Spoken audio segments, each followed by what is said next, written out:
All right, guys, welcome back to the Burgman Broadcast podcast. Today, I'm extremely excited about the guest that we have on. His name is Ryan Reilly. He is a Reeling Park sales manager, which is a community in Viera, Florida. And he did not want me to say this on air, but he is absolutely one of the smartest sales representatives I've ever had the opportunity to work with. He's been doing this for 6 years. Previous to that, he was in low voltage sales, something we're going to talk about. He worked with builders and home buyers.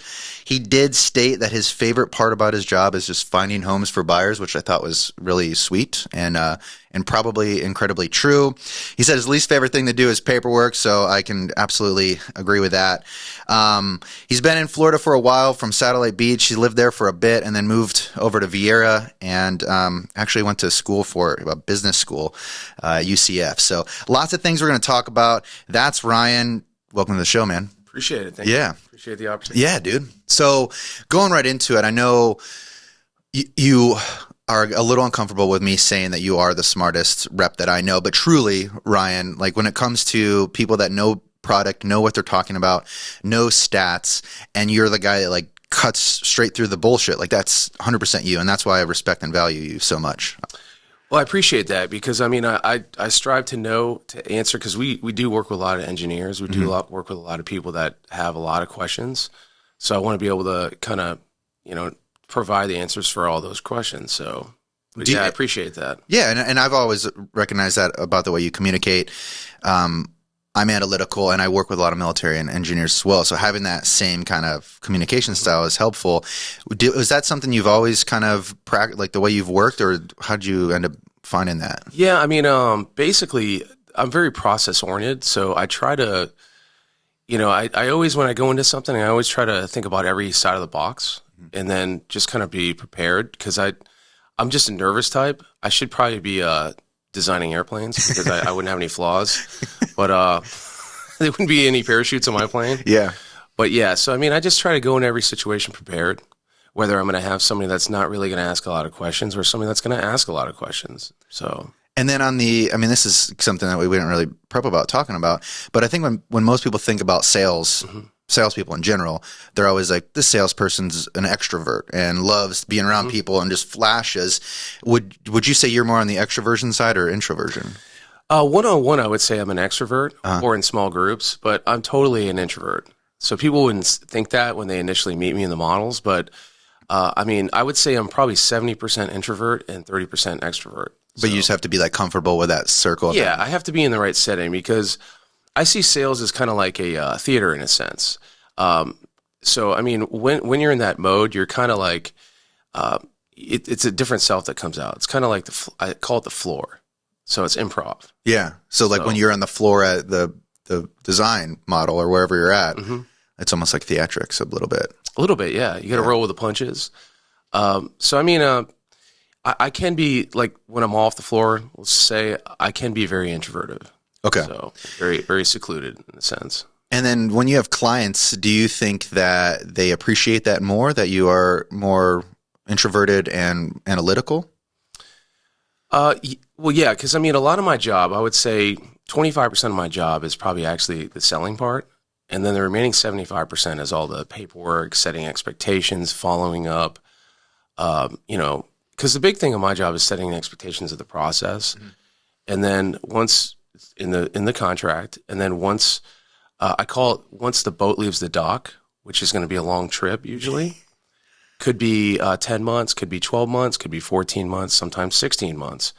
I have to reinstate those expectations, during the build, during permitting process, and so forth. So, I just try to let people understand as we go through each step of the process.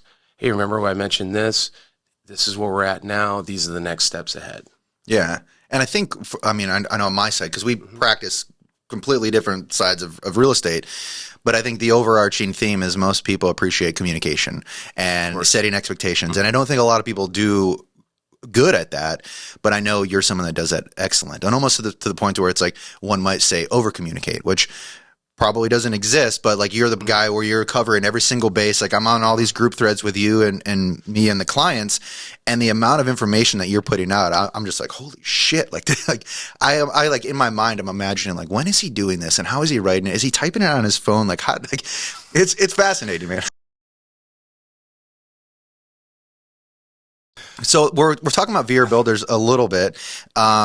You've been there 6 years, so you've seen a good amount of kind of growth that Viera has started carving away. Absolutely. Like, what can you give us a percentage of what percentage of the growth that we're seeing in Viera now is there, and then what to expect? Well, when I started in 2017, it was mostly the north section where Tresona Cove was. Mm-hmm. And, you know, previously all that had been farmland. Now when you drive out there in a matter of 6 years, I mean, you could go 2 miles down the road and there's construction. Yeah. There's rows and rows of homes, you know, that are at block stage or that are in rough trades, which is when all the electricians and everybody go into the home and wire. But that gives you a perspective. So if you're at 2017, if you were, you know, standing in Tresona Cove was only like 30% built out, maybe 20% built out, which is maybe a quarter mile from Wickham Road. Then you go almost 2 miles west, or right? Yeah. So if you're on Wickham Road across from Heritage Isle, mm-hmm. there's Tresona Cove. So if you say drove a quarter mile south, that was kind of like where the line was for production. Now, if you go 2 miles south, you'll see tons of finished homes and then homes under production. I was perspective. It's crazy because I took the kids on a golf cart the other day, and I didn't know about like I've heard about Del Webb, mm-hmm. but I was like, what the hell is this? I mean, it looks like an amazing, like I know it's a 55 and up community, but that's down there, and I had no idea they were even building. Like, so it's 55 and up, but what's kind of like the appeal? Well, from my understanding, it's going to be a replacement for Bridgewater. Okay. And it's just going to be targeted to 55 and older, you know, amenities mm-hmm. type of buyer. So when you drive through there, because from my understanding, I mean, they took some of the barriers off on those roads, and I've seen a lot of cars drive down there. If you do drive down there, they almost have their models finished. So it's like, you know, wow, I didn't even know that was there. Yeah. And that kind of ties into our Laurasia too product. So that whole area is brand new. And I didn't really know a lot about it. And it was one of those, when you and I met last month, you kind of brought it up, mm-hmm. and then you're educating me on it. You know, the 65. I think they have 75-foot lots as well. I mean, do you want to like do your sales kind of line? Yeah. So basically, if you're familiar with Carrington, mm-hmm. so we had Carrington and then we had Stonecrest. They consisted of 65-foot product and 75-foot product. We brought pretty much the same plans from Carrington to Stonecrest, and that was our gated product. This is kind of our highest pricing segment product. So one product had shingle roofs, the other product had tile roofs. And so we brought that same concept into Laurasia. So you're going to see 65-foot lots, and then you're going to see 75-foot lots. The 75s will be shingle, and then the 65 will be tile. And it will be gated as well. And it's going to be our highest price segment. Big luxurious homes that have an option to go semi-custom. So let's dive into that a little bit, because it's really interesting, because I understand the pricing in there is going to be north of $1 million. Could be. I mean, the base price, you could be, I'd say after lot premium upgrades, you kind of want to be like, conservatively, I'd say 850 and up, but I would say a lot of them are going to trend in the million. They're going to trend in the millions. Absolutely. Mm-hmm. And I don't know the history on this, but I have to imagine this is probably one of the first times that Viera Builders has offered a product that's going to be $1 million and up. So now they're competing with custom builds, essentially, to a certain extent.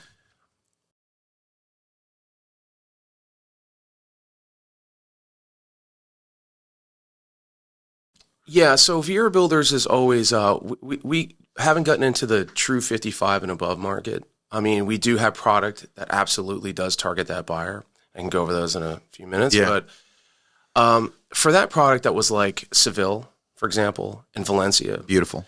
Yeah, the lot sizes were a little bit bigger, and that was true custom. So that's a different segment that I didn't see us going into. So those are the only two segments that we haven't targeted. So you have the true custom, which would be the highest price point, mm-hmm. the largest of lots, which would be Arequipa now, Valencia before, Seville, and then Adelaide. And then Bridgewater, which was true 55. You're right.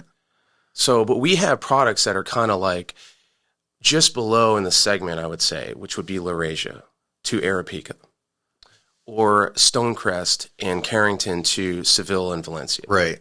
So we could get some of those buyers, but that's a little bit more of a niche than I'd say. It's just a little bit more different of a segment. Yeah, no, absolutely. And then when you say semi-custom, so I was having a conversation with clients about this the other day. The semi-custom typically refers to you're not moving any walls, you're not really relocating water sources, things like that, or am I misunderstanding? No. So you're basically you have to take our plan. You can move interior walls. It's very common. Let me give you an example. So very often, if there's like a set of windows in the back of the house, people will swap those out for sliders. Okay. Or swap them out for French doors. A lot of times, people will take a half bath out, and they'll extend the laundry room. Maybe the laundry room's right next to it. Okay. So it's a lot of interior non-load bearing changes, but it's not like changing complicated things like changing staircases, changing the complete truss alignment, stuff like that. So when we say semi-custom, it's typically like changing moving the kitchen island, changing the kitchen a little bit. I mean, we do have we call them level 1, 2, and 3 redraws. Okay. So you can go. We do have some extreme changes, but typically, from my experience, it's a lot of people that are just changing some subtle things in the house or swapping out, like I said, sliders for windows, stuff like that. I can see that. Because a lot of our plans we do mold our plans. And so after, getting to other people's ideas and stuff like this. So a lot of our plans are just really well made that there's not a lot of changes. Not a lot of changing. Yeah. What's awesome that Viera is going to offer those kind of options. And then what's like the production line on that looking like? Like when do they anticipate Laurasia being completed? I mean, that would just be just a random guess for me. Mm-hmm. I mean, I can just reflect on Carrington and Stonecrest. So just use that as an example, as a model. Good. Probably sales it'll probably take 3 to 4 years maybe to sell. Okay. Maybe another 4 to 5 to build out. Couldn't really tell you. Yeah. So, but they're now starting. I saw the first wave of lots in Laurasia going like soon. Yeah. So we just we're going to have a lottery this weekend.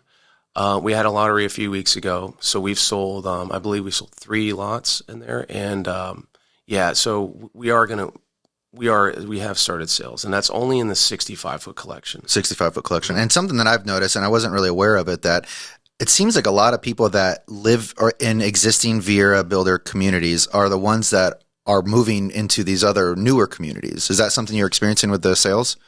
Yes, absolutely. So we have a lot of customer retention. Okay. I mean, you're a customer yourself. Yeah. You're asking about Pangea. Yeah. So you want the lot that looks like where you put I want that southern exposure on the cul-de-sac. You want the lot you could put a mall, basically. I want the big, that's the one I want. So, yeah. But basically, we have a lot of people, they'll outgrow their houses. They'll have a 2-car, and then they want a 3-car. They initially had a 2-story, but now they want a single-floor home. So we do have, and it's flattering because we do have a lot of people that repurchase. Yeah. And so, as a sales rep, subjectively, from my experience, I've had a lot of sales from repeat buyers. So, and generally the theme is they just want to leverage that equity and then get something new that's exciting, that kind of is a point of difference from their existing residence. And like you said, if the family maybe grew larger or smaller, maybe kids went off to high school or college, whatever. So, and I don't know if Viera Builders offers this. Do you guys have like a legacy customer base? Because I know with some of the other builders out there, they have like what they call a legacy list, where if you've built with them before, essentially they would give you priority for the next release of lots or whatever it may be. No, we don't prioritize. Everybody is given the same fair share. Mm-hmm. So we don't unfortunately do that, but we do because we're very appreciative of the repeat business. We do give them a second-time buyer discount or an incentive. I'm sorry, it's an additional $5,000. It's like a credit? Mm-hmm. I didn't even know that. It's a good. I'm going to write that down. But one thing to note is that, and this does cause confusion, is that in order to get that credit, so if you initially had an agent on the deal, we won't, if somebody cannot bring a separate another agent in on that deal. Okay. So let's just say they bought a house 3 years ago and they had you on the deal, and then They're going to buy a new one, and then they're going to have another agent. We won't give them that credit because they've already. So you were the initial procuring reason that they bought, and then now they have a relationship with the builder. So the really, like the value is already established. So, but we see it as re-incentivizing that initial realtor. We'll do that. Okay, so you would still compensate the initial real estate agent if they were on the next deal. Gotcha.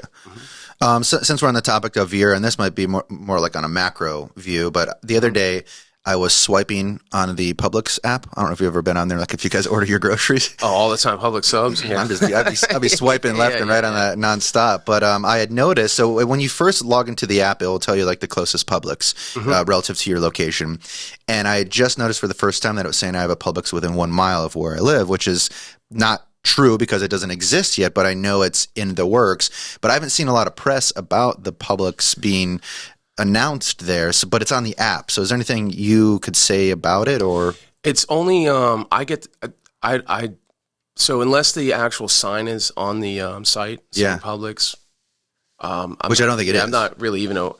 It's on the app though, so same speculation as you. Yeah, so on the app, it's basically right there by the hospital, right? So it's that big. If anyone's driving on Stadium northbound, it's going to be on your right hand side. Is where the application that Publix owns has announced that it's there. So I'm not saying that Viera is saying this, but yeah, I don't get any concrete information as to what's being built there. I can just speculate like you. Okay. And so, but I've had friends that work at Publix that tell me that Publix are going there. So, but that's only speculation. Speculation. So, yeah. But if it goes there, speculative, of course, only. And that's pretty freaking convenient for everyone that lives in that area because it'll be 1 mile from Trissona East or even the West. Trissona West, it's a mile distance from there. Anyone that's in Pangea or Laurasia, you're now looking at 2 miles, maybe.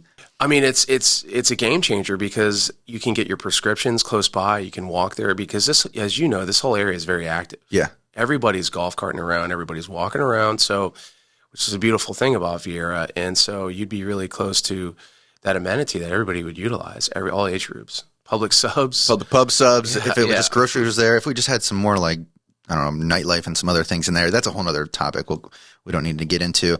And then randomly the other day, someone had sent me, it was like a screenshot of a Florida Today article, and it was in Viera, and it said mystery grocer coming soon. And so my buddy, it was actually my barber, Paul, he's like, please tell me it's a Trader Joe's. Again, I don't know if you can talk on that or if you know anything about it, but I know the people in Brevard definitely want a Trader Joe's, and I'm wondering if something or similar like that is going to be coming to the area. It would just be speculative. Yeah. Because I'm basically giving the same information that somebody in the general public would give. And even if you knew, you probably couldn't share it with us anyway.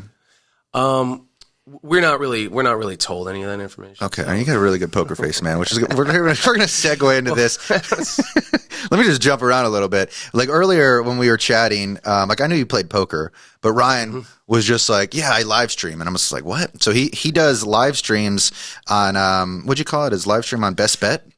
Yeah, Best Bet. So Best Bet Live, which is in Jacksonville. In Jacksonville, so you're doing live streams for poker, which makes so much sense. Like how analytical you are. Like you got to be an excellent poker player. I don't know how great of a poker player you are, but can you give some context as to what that world is like? Yeah, so I mean, it's just poker's always been a release for me because it takes your mind off work.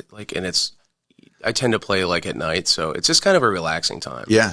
After I've done worked the whole day, done all the family stuff, and then I can go play poker in the evening. And it's not I do it every day though, but it's just kind of like I look at it like a sport. Yeah. And it's a game of math, and then it's a game of, being analytical. Knowing the odds. Yeah, well, knowing the odds, and then, and it can be exploitive, so you can watch people and learn behaviors and stuff like that. And I love working with people. I used to actually be a minor in psychology, so I'm very observant. So it's just something that it just aligns with my personality, and it's just been a great escape to the end of the day. And I think we have mutual friends like that know you, like Kyle, for example. You've played poker with Kyle in person at the before the racetrack before it kind of without knowing it. Yeah. So it was.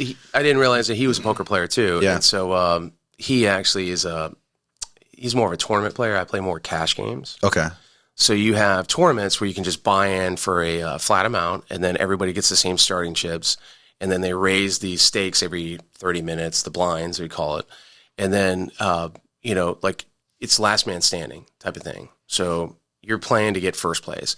Where I play cash games, where it's just this continuous game where you buy in for a certain amount. Mm-hmm. It could be 1-2 of the blinds, 2-5, 5-10. Each of those different games had different buy-ins, but basically you can come and go as you please, and you just have the blinds that are just moving around. They're not increasing. And a tournament, I've played tournaments where it can last for hours. I mean, some of these are going on so long. You're just like, it's a stamina game, and it's like I've been in a tournament where I've made it to the top tier, and I was like, I'm done. Like, I need to get out of here. And then you start getting complacent with your calls, and it's just like, I don't know, because you're tired. But I could see the allure of wanting to do cash versus tournament style. Yeah, it's more of a mental marathon when you're doing a tournament. Yeah, and you better have some calories with you. So trail mix. Yeah, so, trail mix. A lot of those guys will drink too, which is like, that's not something that I would want to do.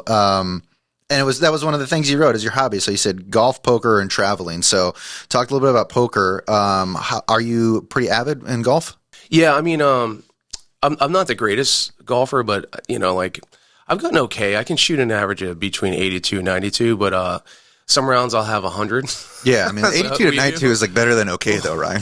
Well, but my neighbor, it's amazing. My neighbor, he never golfs. He's a scratch golfer.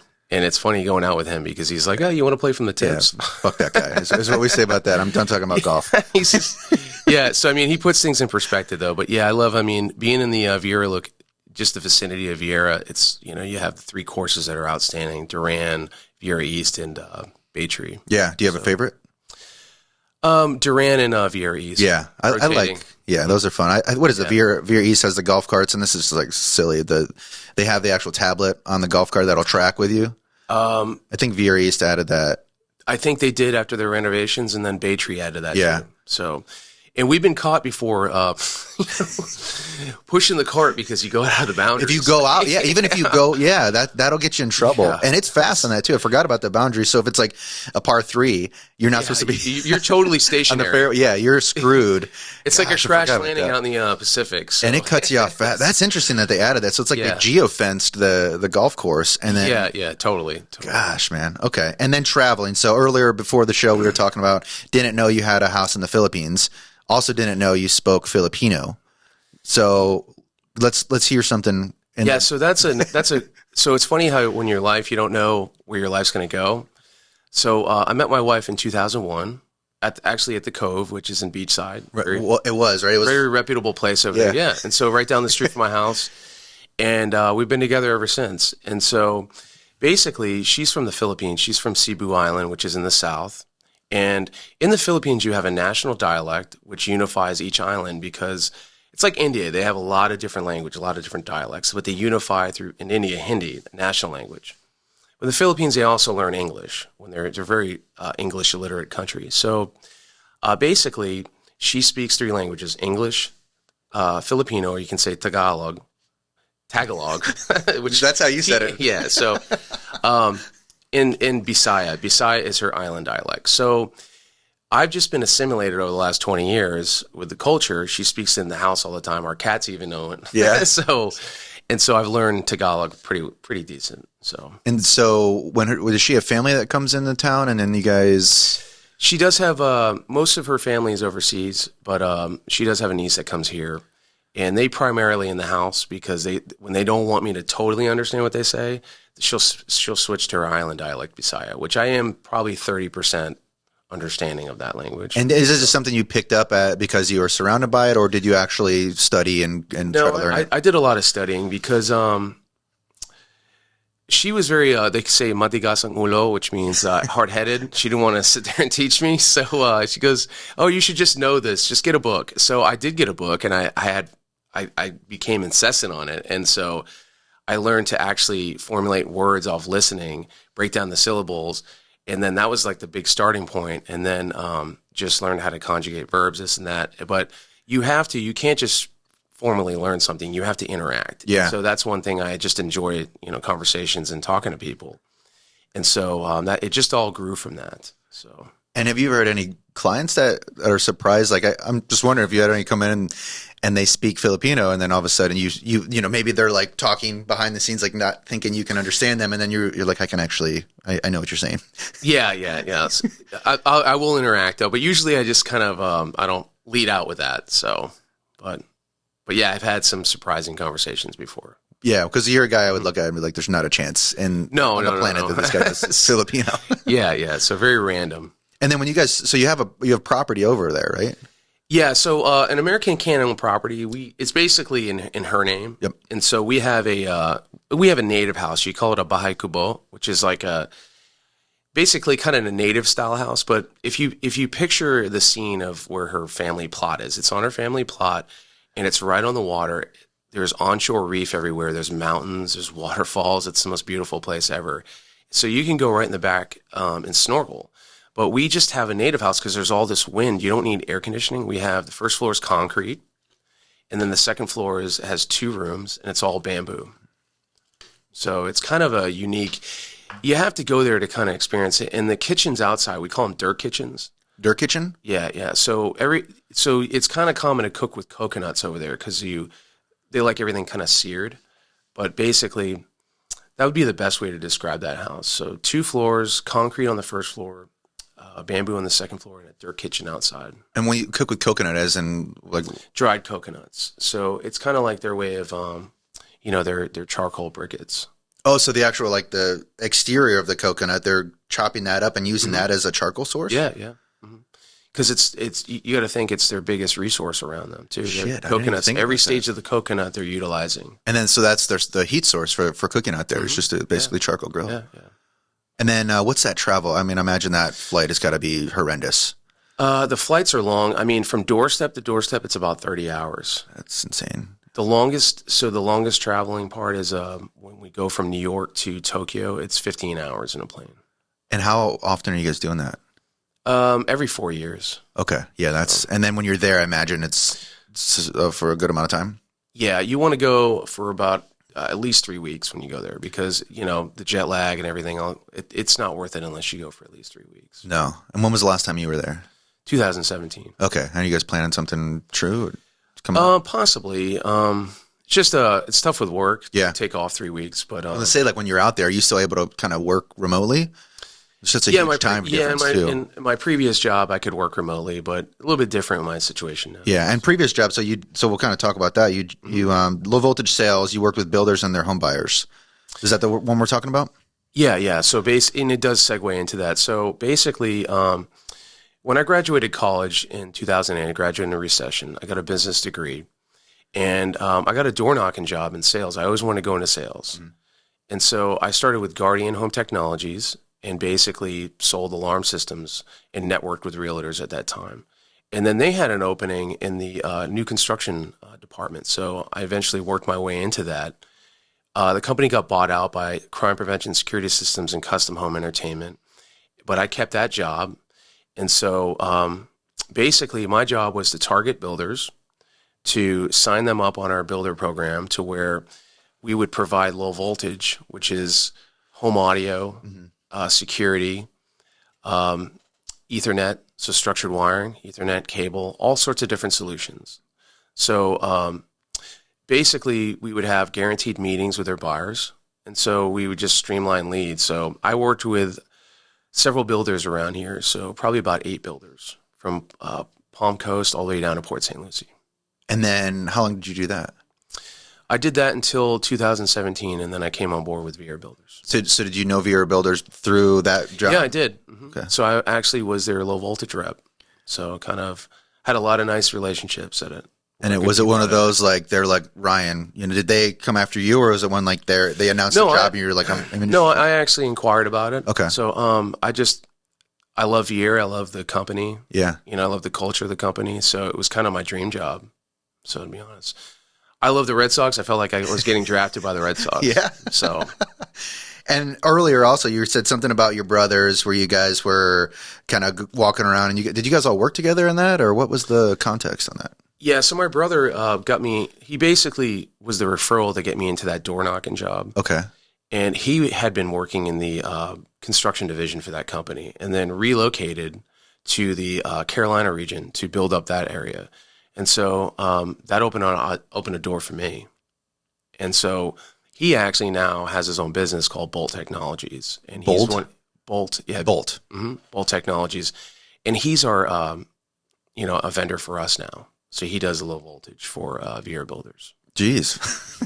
Yeah, he does a lot of work around here. Yeah. So, and guys, rolling into it, where I love that you had mentioned that you met your wife at the Cove in 2002, because I'm pretty sure before it was called the Cove, it was called something else, and then the Cove I think shut down, and it was called something else after that, and then something else after that, like Neptune or.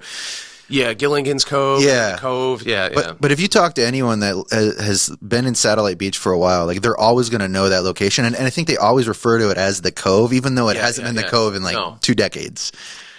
And now it's Whiskey Beach. Yes. So I think it's changed 4 or 5 times in the last 15 years. Yeah, there was a lot of the same archetypes that would go there. Like my mom and dad got divorced, so a lot of people that would get divorced, they'd go there, and they would go there in the 80s, and so and then it's just a very well known place.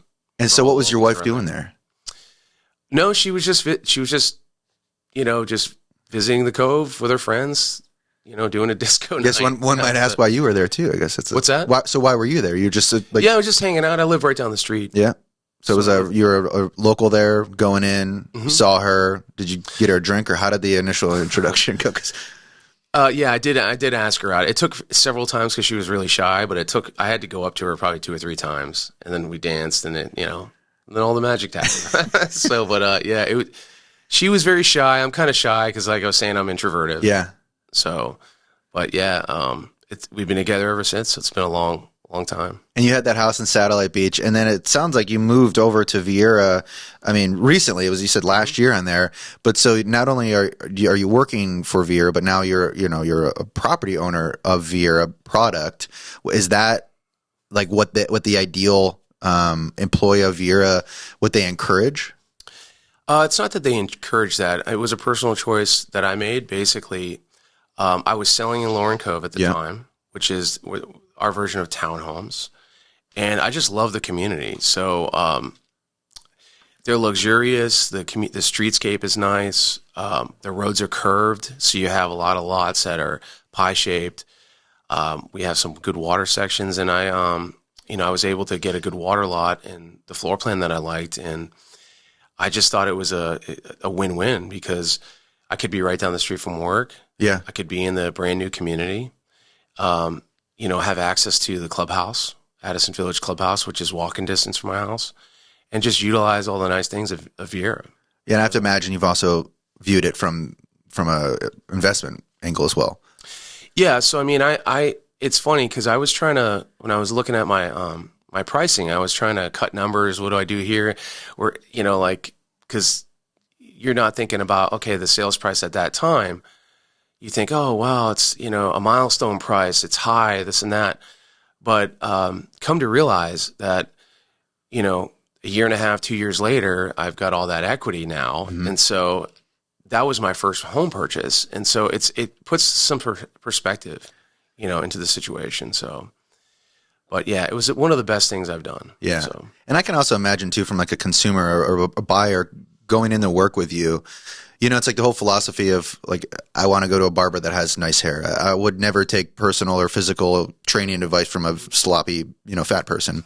I imagine there's some level of psychology that goes into the same effect where it's like Ryan not only is a sales rep for this company, but he's also invested his own money and lives in our product. I think there's something to say there. Yeah. I mean, it does. So it legitimizes the passion that I have. So basically, if I'm telling a story, it's from the heart because, Viera is very special. So I lived in Satellite Beach my whole life. In Viera, you just have, what I've noticed is just everybody kind of knows their neighbors. Yeah. It seems. And everybody waves, it's just, I just have a warm feeling living where I do. So. Yeah. It's a very high sense of community where Satellite Beach, I mean, I think it's probably the same, but it's just not as connected, as tight as the little bubble that Viera has created. They're both really special places in my heart. It's just where I live in particular in Lauren Cove. I just, I know all my neighbors. Yeah. It's just a warm place to live. It's a good feeling to have.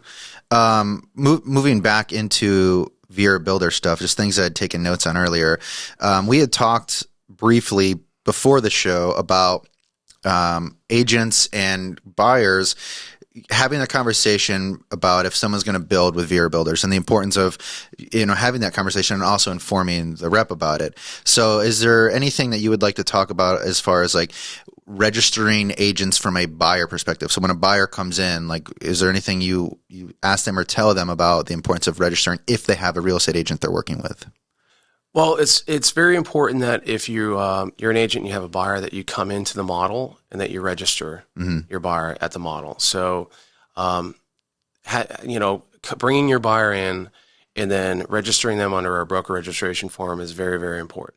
So I would say that's probably the most important thing in this situation. I know buyers can go rogue, this and that, though, but it's very important to get that registration filled out.